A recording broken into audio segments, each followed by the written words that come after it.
Hey everyone, in this video, I'll show you how to speed up your internet connection with some easy fixes in 2026. So, if your browsing, streaming, or gaming feels slow, you know, these tips will help you get faster speeds quickly. First, restart your router and your device. Yeah, turn off your router for about 30 seconds, then turn it back on. Restart your computer, phone, or tablet to refresh the connection. Next, run an internet speed test using a site like speedtest.net. This helps you see if your connection is slower than what your provider promises.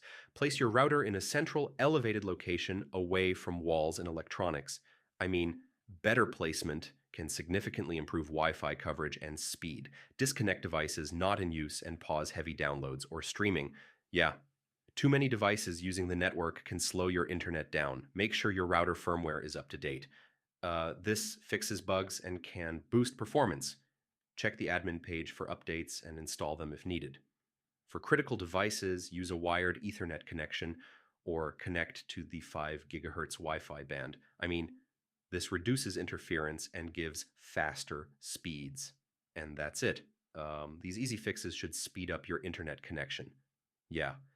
With a few adjustments, your browsing and streaming should be much faster. If this helped you, like the video and subscribe for more tech tips.